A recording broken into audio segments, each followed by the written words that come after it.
अब एक चीज देखेंगे कि जब जज जो होता है जब फांसी की सजा सुनाता है तो दो चीजें इस पे ध्यान दीजिएगा। फांसी की सजा सुनाने के बाद वो स्याही को कलम को तोड़ देता है। वो इस बात का संकेत है कि अब हम आपके ये जो फांसी की सजा सुना दिए हैं ना, हम जज होने के बावजूद भी अब इसमें कुछ बदलाव नहीं कर सकते। यानी ये कलम अब मेरी किसी काम की नहीं रहेगी, क्योंकि हम ये कलम रहने के बावजूद आपकी सजा में अब कुछ चेंजिंग नहीं कर सकते। इसलिए जज को बड़ा सोच समझ के फांसी की सजा सुनानी पड़ती है और तोड़ देता है।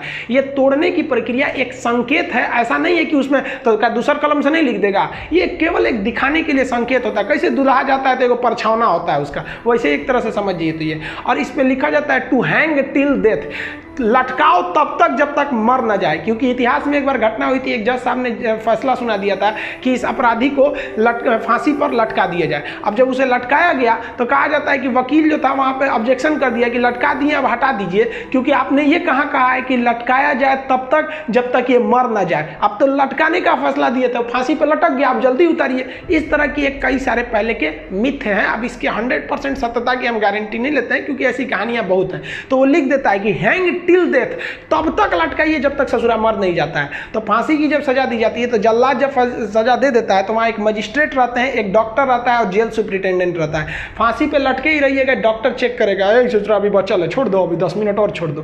तब तक डॉक्टर नहीं कह देता, जब तक मर नहीं गए तब तक आपको लटकैले रह जाएगा। फांसी जो है वो अक्सर मॉर्निंग में ही दी जाती है, क्योंकि जेल प्रशासन के ऊपर सबसे बड़ी जिम्मेदारी फांसी की होती है। वो सुबह सुबह इसे निपटा देना चाहता है, और सुबह के समय जनता मीडिया भी उतने ज़्यादा एक्टिव नहीं होती है। खैर ये सेकेंडरी वजह होता है।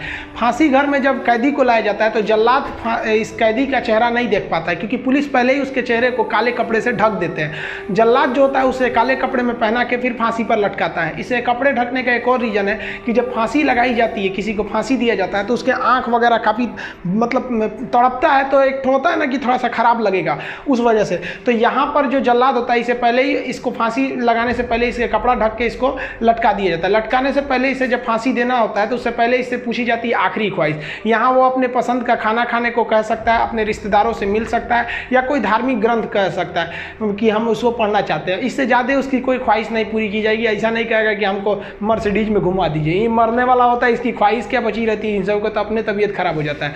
जब इसके कपड़े में जल्लाद जब फांसी देने जाता है तो इसके कान में कहता है कि मुझे तुम माफ़ करना, मतलब ये हमारी ये तो मजबूरी थी, भगवान के लिए मुझे माफ़ कर दो, या अल्लाह के लिए मुझे माफ़ कर दो, तुम्हें अपने भगवान का वास्ता, जिस धर्म का ये अपराधी है। क्योंकि भाई इसमें कैद ये जो जल्लाद का इसका क्या दिक्कत है, इसको तो जज ने जो आदेश दिया वो इसको पालन करना है। फांसी के बाद इसके जो बॉडी होती है वो पोस्टमार्टम के लिए भेज दिया जाता है, फिर घर वालों को दे दिया जाता है। आप जिस धर्म के हैं उस धर्म के हिसाब से इनका अंतिम संस्कार आप कर लीजिए। आई होप आप जेल मेन्यू समझ गए होंगे। नेक्स्ट वीडियो में बता देंगे कि फर्जी FIR से कैसे बचा जा सकता है। मिलेंगे नेक्स्ट वीडियो में, तब तक के लिए जय हिंद।